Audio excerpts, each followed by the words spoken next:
மத்திய கிழக்கு இது வெறும் நிலப்பரப்பு மட்டுமல்ல, ஆயிரக்கணக்கான ஆண்டுகால வரலாறு, இரத்தம், கண்ணீர் மற்றும் மத நம்பிக்கைகளில் பின்னி பிணைக்கப்பட்ட ஒரு பூமி. இன்று மீண்டும் அங்கே ஓர் போர் மேகங்கள் சூழ்ந்து கிடக்கின்றன. சைரன்களின் சத்தம், வானில் வெடிக்கும் ஏவுகணைகள், சிதறும் கட்டிடங்கள், இவை இன்று தினசரி செய்திகளாக மாறிவிட்டது. ஆனால் இந்த போருக்கு பின்னால் ஒரு பெரிய ரகசியம் இருக்குன்னு சொன்னால் உங்களால் நம்ப முடியுமா? இது வெறும் எல்லை தகராறு மட்டுமல்ல, ஒரு தேசத்தின் வரைபடத்தையே மாற்றி அமைக்கும் ஒரு மிகப்பெரிய திட்டம்.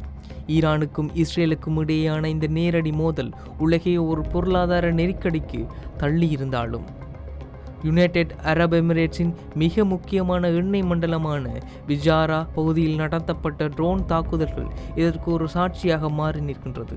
உலக பொருளாதாரம் எப்படி திணறப்போகிறது என்பதை காட்ட ஈரான் முயற்சி எடுத்து கொண்டிருக்கின்றது என்று இன்றைக்கு உலகம் சொல்லி கொண்டிருந்தாலும், இஸ்ரேலே தனக்கான ஒரு தனி பாதையை வகுத்து கொண்டிருக்கு. இந்த போரின் நோக்கம் என்ன?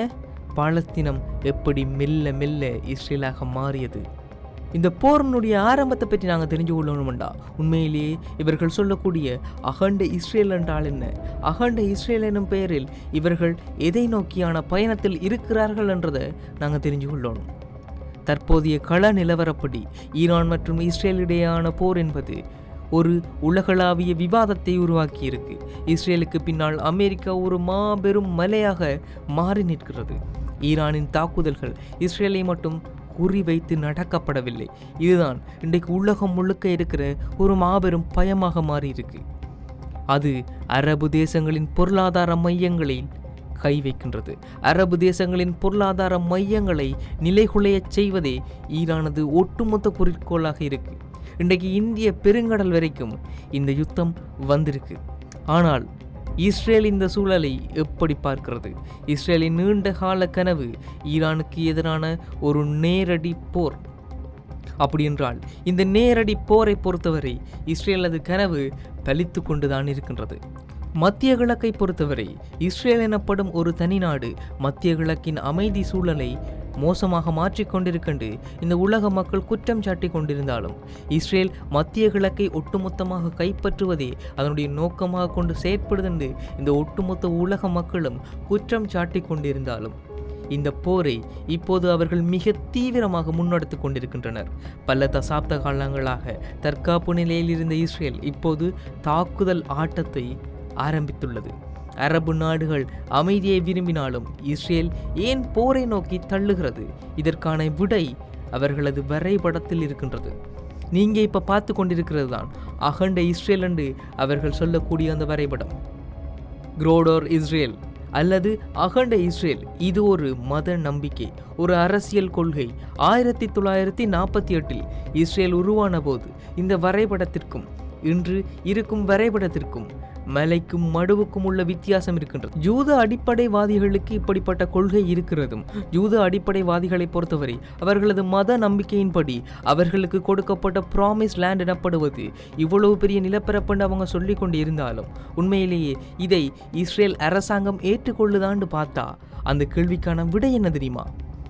இஸ்ரேலின் நிதி அமைச்சர் பெட்சாலோட் ஸ்பாட்ரிஸ் சமீபத்தில் பாரிஸில் ஒரு மேடையில் பேசும்போது அவர் முன்னால் இருந்த மேசையில் இருந்த வரைபடம் உலகையே அதிர வைத்தது.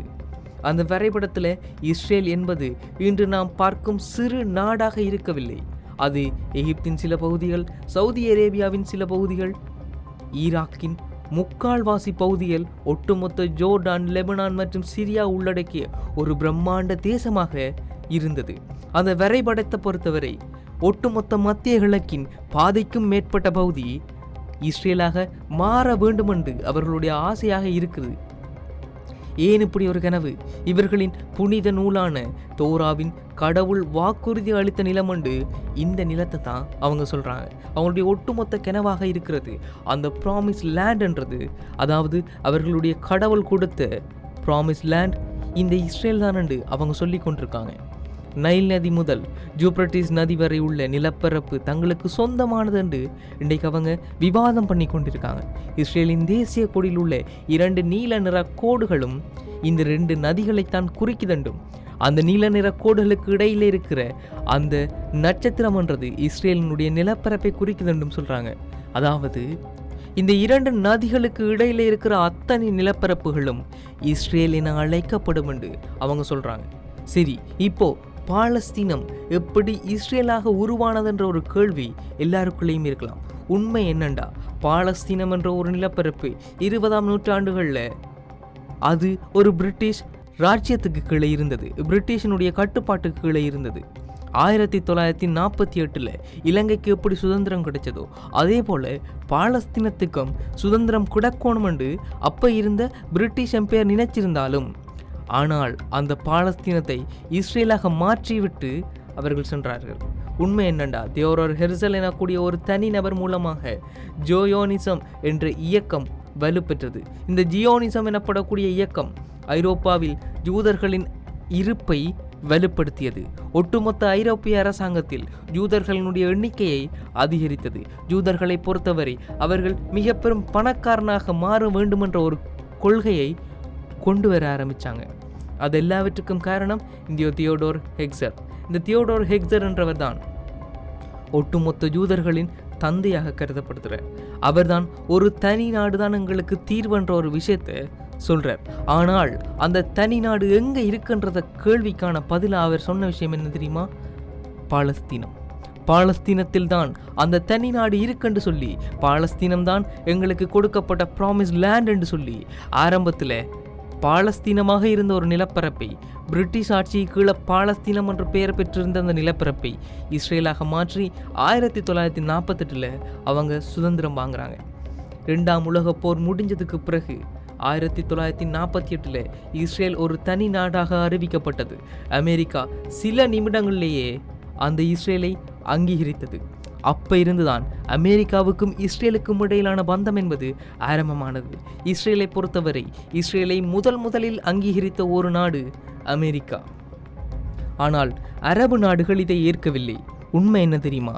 இப்ப இஸ்ரேலுக்கும் ஈரானுக்கும் சண்டை என்று சொல்லிக் கொண்டிருந்தாலும், அந்த இஸ்ரேலுக்கும் ஈரானுக்குமான சண்டை ஒரு பக்கம் நடந்து கொண்டிருந்தாலும், முதலில் ஒரு அரபு நாடு இஸ்ரேலை ஏற்றுக்கொண்டது என்று சொன்னால் அது ஈரான் தான். ஈரான் அரபு நாடுகளில் இருந்து இஸ்ரேலை ஏற்றுக்கொண்டது, இஸ்ரேலை ஒரு தனி நாடாக அங்கீகரித்தது. ஆனால் 1979 நடந்த போராட்டம், இஸ்லாமிய புரட்சி என்பது இஸ்ரேல் ஒரு நாடு அல்ல என்றும் அது பொய்மையால் கட்டமைக்கப்பட்ட ஒரு நிலப்பரப்பு என்றும் வாதிட ஆரம்பித்தாங்க. இஸ்ரேலை மறுக்க ஆரம்பித்தாங்க, இஸ்ரேலை வெறுக்க ஆரம்பித்தாங்க. அதற்கு பிறகுதான் இந்த யுத்தம் ஒரு மாபெரும் யுத்தமாக, ஒரு மாபெரும் பகையாக மாறி நின்றது. இஸ்ரேலுக்கும் ஈரானுக்குமான பகை இங்கே இருந்துதான் ஆரம்பிச்சது. இப்போ நீங்கள் கேட்டுட்டு இருந்த அத்தனை விஷயம் ஒரு மிகப்பெரிய வரலாறுனுடைய ஒரு சின்ன பகுதி. இதை இன்னும் டீட்டெயிலாக எலாபரேட்டாக என்னால் சொல்ல முடியும். இந்த வீடியோ பிடிச்சிருந்தா கீழே கமெண்ட் பண்ணுங்கள். ஒட்டுமொத்த வரலாறையும் ஒரு அடுத்த பார்ட்டில் நான் உங்களுக்கு விளக்க ட்ரை பண்ணுறேன். இது IBC தமிழ்.